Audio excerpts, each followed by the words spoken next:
오늘이 절기상으로 입춘입니다. 봄이 시작되는 때죠. 요 며칠 아주 포근하긴 하지만 그래도 아직 겨울이에요. 제가 늘 전에 무슨 생각을 했냐면 왜 이렇게 입춘이 빨리 오나? 여러분 가을이 시작되는 입추도요 말복 전에 오거든요.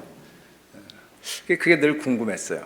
미국에 있으면 이제 달력에 보면 미국은 3월 21일 춘분을 스프링 비긴스, 그리고 9월 21일 추분을 fall begins 이렇게 하거든요. 사실은 정서적으로 보면 그게 더 맞는 것 같은데 우리 조상들은 겨울의 한복판에, 그리고 복더위가 한창 기승을 부리는 8월에 봄이 시작이 되고 가을이 시작이 된다고 그렇게 봤던 거예요. 여러분, 이게 굉장히 중요한 의미가 있지 않습니까?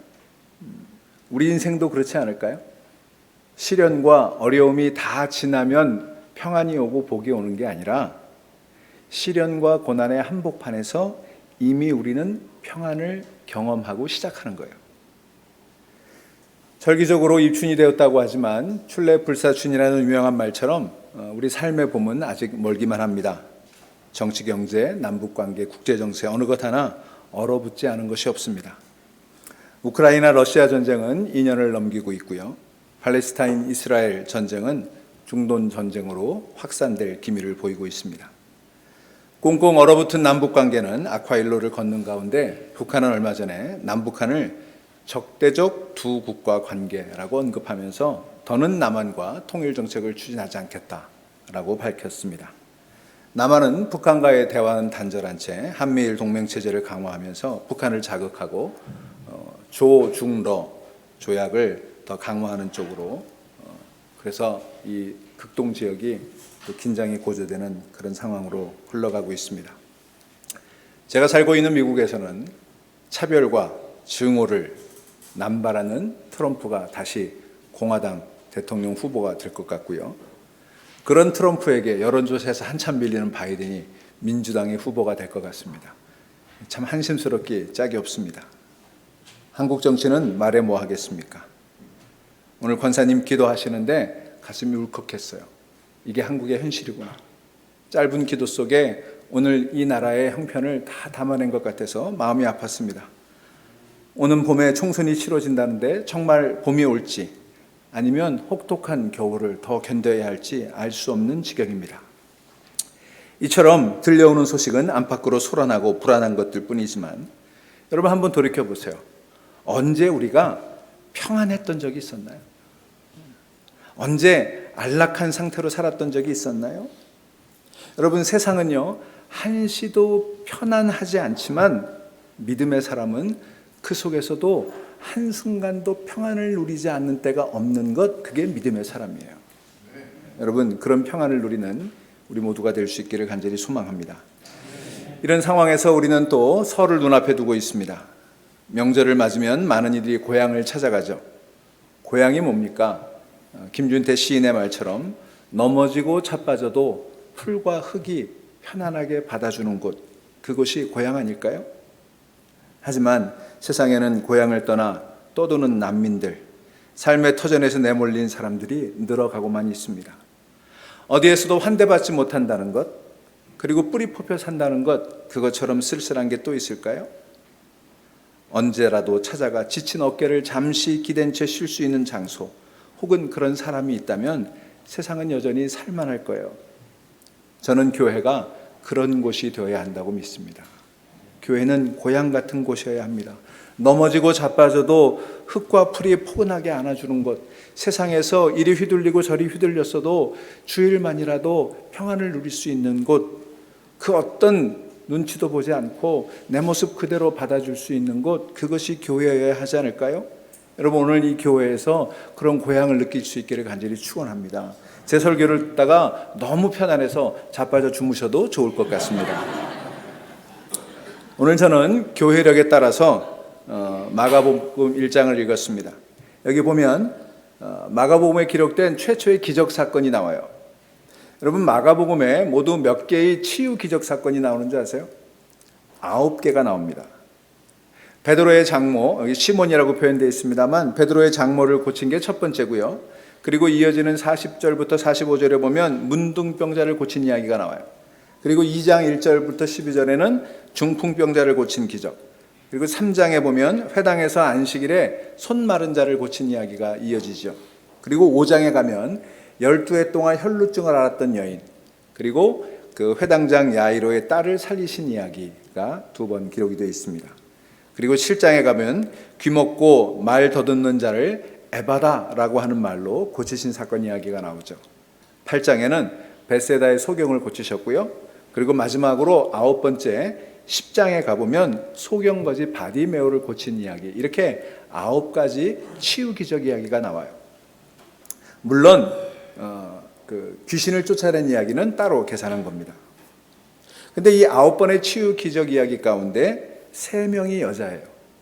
당시 여자는 사회적으로 천대받던 약자들이었죠. 나머지 6번도요, 대부분 사회적으로 소외당하고 외롭고 가난한 사람들이었어요. 물론 그 중에는 상류층 사람도 있었습니다. 예수님은 부유층이라고 해서 차별하지는 않으셨어요. 하지만 늘 가난하고 억눌린 사람들을 더 애틋하게 돌봐주셨죠. 무엇보다도 예수님은 당신을 절박하게 찾는 사람들을 찾아오셨어요. 그들을 보살펴 주셨어요. 여러분, 예수님께서 심령이 가난한 자는 복이 있다 말씀하셨는데요. 여러분, 심령이 가난하다고 할 때 이 가나다라는 헬라어가 푸토코스라고 하는 단어예요. 그런데 누가복음 16장 20절에 보시면 거지 나사로가 나오는데 그 거지 나사로를 푸토코스라고 불렀어요. 내가 무엇을 소유했든지, 내가 얼마나 많이 배웠든지, 내가 얼마나 권세를 가지고 있든지 예수님 앞에서는 우리가 다 푸토코스예요. 예수님 없이는 살아갈 수 없는 사람들임을 고백하는 거예요. 그런 절박한 심정, 그런 간절한 마음으로 예수님 앞에 나오는 사람들이 푸토코스예요. 여러분, 그런 마음으로 나올 때 주님이 그를 맞아주시고 주님이 그를 만져주시고 살려주시는 거예요. 그럴 때 주님이 우리의 길이 되어주시는 것을 믿으실 수 있기를 바랍니다. 이제 이것이 마가복음에 나타난 예수님의 치유 기적 이야기를 대강 정리해 드린 건데요. 본문을 좀 살펴보도록 하겠습니다. 29절에 보시면 회당에서 나와 곧 야고보와 요한과 함께 시몬과 안드레의 집에 들어가시니, 예수님이 회당에 이제 안식일을 맞아서 회당에 가셨어요. 그랬다가 회당에서 나오셔서 시몬 베드로의 집으로 가신 이야기예요. 그런데 보니까 이 시몬 베드로가 장모님을 모시고 살고 있었어요. 장모님을 모시고 산 건지 처가살이를 한 건지는 잘 모르겠어요. 흥미로운 사실은 장모 이야기는 나오는데 아내가 빠져 있어요. 고린도전서 9장 5절에 보시면 이런 내용이 있습니다. 우리가 다른 사도들과 주의 형제들과 게바와 같이 믿음에 자매된 아내를 데리고 다닐 권세가 없겠느냐. 이 구절로 미뤄보면 후에 베드로가 이렇게 이제 그 전도하러 다니면서 사역을 다니면서 아내를 동반하고 다녔던 것 같아요. 그러니까 베드로는 기혼자였고 장모를 모시고 살았던 거예요. 예수님께서 안식일을 맞아서 이제 회당에 찾아가서 권위 있는 말씀을 가르치셨고 또 귀신을 내쫓은 이후에 베드로의 집으로 갔는데 베드로의 장모가 열병으로 누워 있었습니다. 누가복음 4장 같은 내용을 보도하고 있는 누가복음 4장 30절은 심한 열병이라고 그 열병을 조금 더 구체적으로 표현하고 있어요. 그러니까 이 장모가 아주 심히 알아 누운 거예요. 여러분이 이 열병이 어떤 열병이었을까? 호사가들은 이 열병에 대해서 의학적으로 여러 가지 얘기를 하는데 제가 보기에는 이 열병은 화병이었어요. 여러분 화병 알아보셨죠? 지금도 앓고 계신다고요? 이 화병이라는 게요, 한국 사람들에게 많은 병이에요. 그래서 1995년 미국 정신의학회가 이 화병을 한국의 특유한 문화증후군이라고 인정했고, 그래서 영어로도 그냥 화병, 그러니까 HWA 발음되는 대로 화병이라고 쓰고 있어요. 어떤 연구에 의하면 한국인의 4.1%가 화병 환자래요. 제가 보기 요즘 조금 늘었을 것 같아요. 왜 베드로의 장모가 화병이라고 제가 말하는지 그 이유는요, 사위가 생업을 팽개치고 배와 그물을 버려두고 어느 날 무명의 거리 예언자를 따라 이곳저곳 돌아다니니까 화병이 나서 딸 걱정에 머리를 싸고 들어 누운 거예요. 여기 베드로의 아내가 언급되지 않는 걸 저는 이렇게 생각합니다. 아내도 열받아가지고 이 사람 저 사람 데리고 예수님 모시고 집으로 오니까 그 꼴 보기 싫어서 피한 게 아닌가 그런 생각을 합니다. 30절에 보세요. 사람들이 그 사정을 말씀드렸다 그랬어요. 열병을 앓고 있는데 무슨 사정이 있었을까요? 이런 사정을 말씀드린 것 같아요. 자, 여기서 중요한 사실은요. 예수님은 안식일에 휴식을 위해 베드로의 집에 오셨지만 사람들이 필요로 하는 것을 외면하지 않으셨다는 거예요.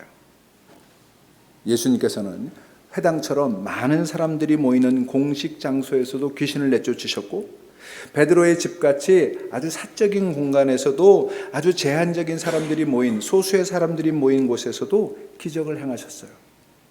예수님은 장소를 가리지 않으셨습니다.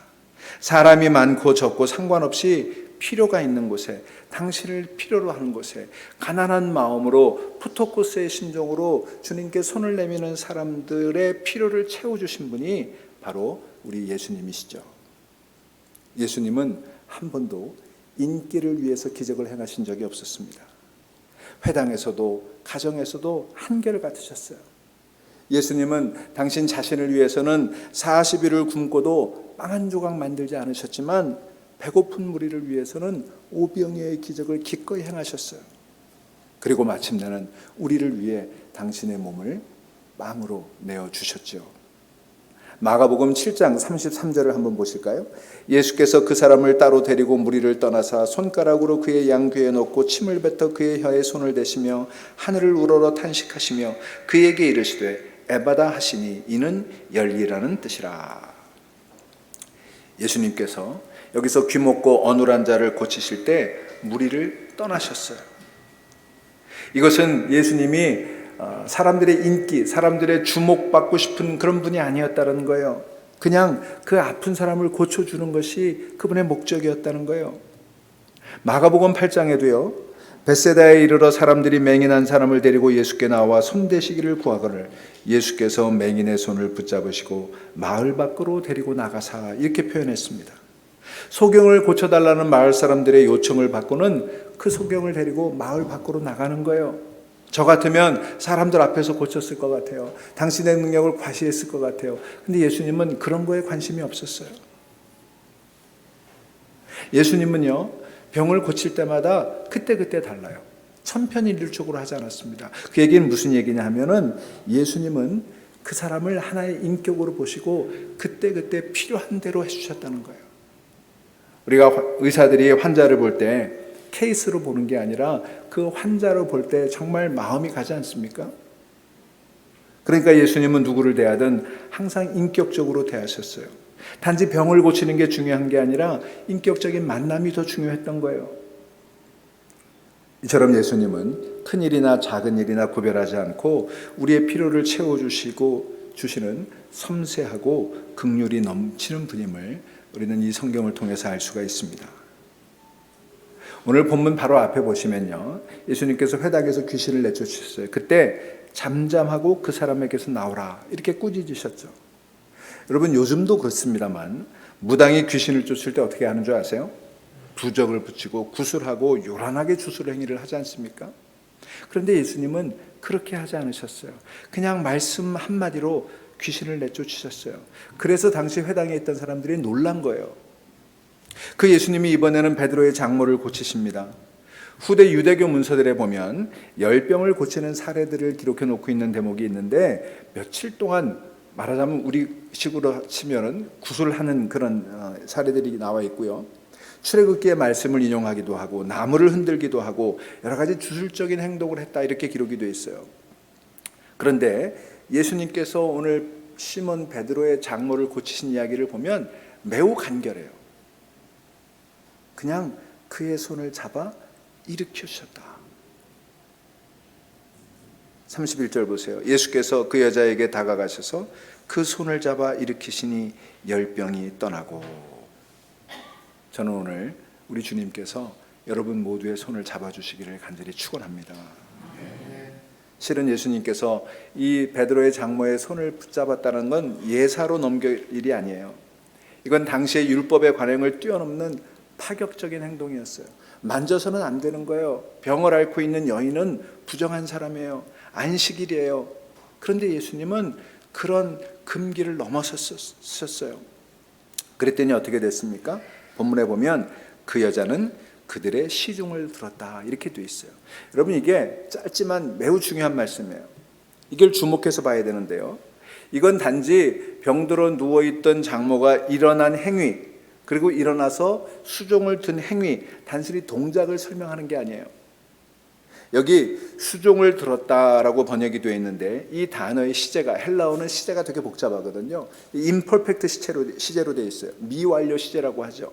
그러니까 한 번 끝난 동작이 아니라 계속 반복되는 동작을 이야기하고 있는 거예요. 다시 말하면 베드로의 장모가 병 고쳐주셔서 고맙습니다, 때가 됐으니 식사를 하고 가시죠, 식사 한 끼 대접하고 끝났다, 그런 얘기가 아니라는 거예요. 영어 성경에 보면 began to serve라고 되어 있어요. 섬기기를 시작했다 이렇게 되어 있습니다. 다시 말하면 제자의 길을 시작한 거예요. 여기 수종 들었다라고 하는 단어의 의미도 생각해 볼 필요가 있는데요. 이게 디아코네오라고 하는 헬라어 동사를 쓰고 있어요. 이 디아코네오라고 하는 동사는요, to serve, 섬기다, 봉사하다 그런 뜻이에요. 여러분, 영어로 집사를 디컨이라고 그러죠. 그리고 여기 목포에 가면 디아코니아 자매회라고 하는 곳도 있는데요. 이 다 디아코네오라고 하는 단어에서 나온 거예요. 섬기는 거예요. 봉사하는 거예요.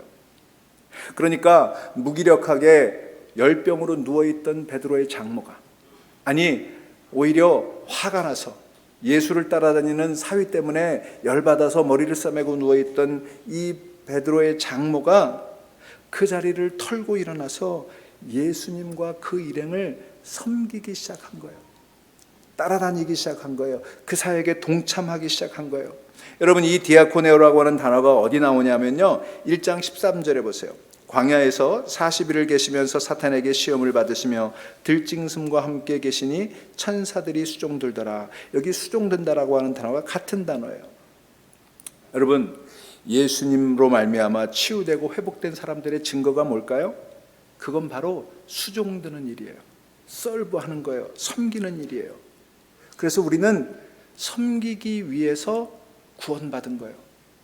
영화에 이런 편이 있죠. We are saved to serve. 우리가 세이브, 구원받은 건 서브하기 위한 거라는 거죠. 예수님께서 내 병을 고쳐주신 건 그냥 병 낫고 편안하게 살아라가 아니라 수종드는 삶, 섬기는 삶, 제자의 삶을 살도록 부르신 거예요. 초청해 주신 거예요. 여러분, 놀랍지 않으세요? 베드로의 장모, 열병이 나고 화병이 나서 누워있던 나이 많은 베드로의 장모도 새로운 삶, 제자의 삶을 살기 시작한 거예요. 그게 예수님이 만져주실 때 일어난 놀라운 사건이에요. 여러분, 우리는 섬기기 위해 구원받았습니다. 세상에서의 성공의 기준은 얼마나 많은 사람들을 종으로 부리느냐, 얼마나 많은 사람들의 서브를 받느냐 이겠지만, 그러나 그리스도인의 삶의 성공의 기준은 얼마나 많은 사람들의 종이 되었나, 얼마나 많은 사람들을 섬겼는가, 이게 기준이 되어야 하지 않을까요? 여러분, 가정에서 섬기시고, 일터에서 섬기시고, 교회에서 열심히 섬기시고, 열방을 향해 섬김의 삶을 살아가는 여러분 모두가 될 수 있기를 간절히 소망합니다.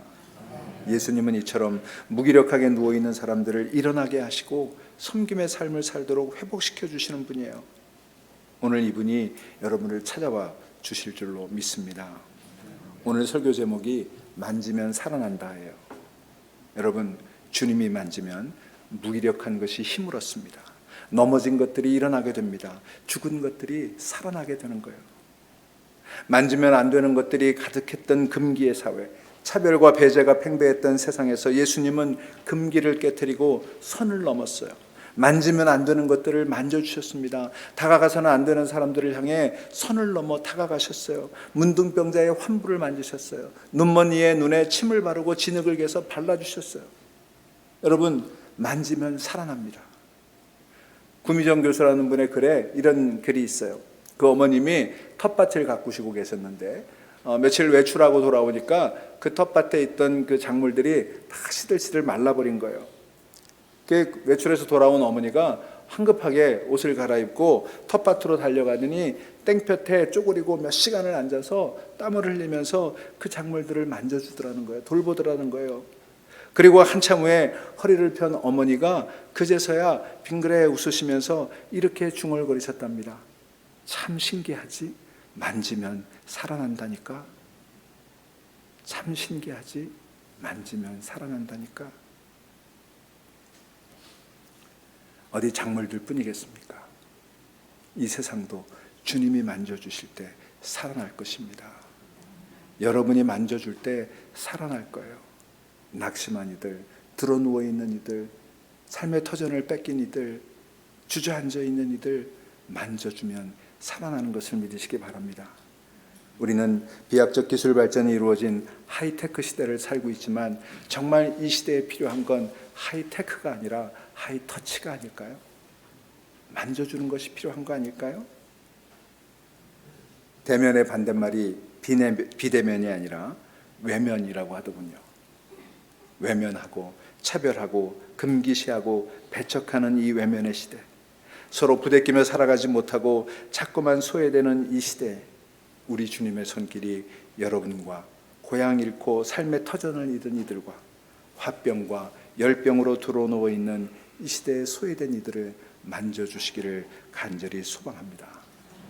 그래서 그렇게 만져줄 때 살아나고 일어나 수종드는 삶, 섬기는 삶, 제자의 삶을 살아가는 그런 놀라운 역사가 일어날 수 있기를 주의 이름으로 간절히 축원합니다. 우리 함께 묵상하실까요?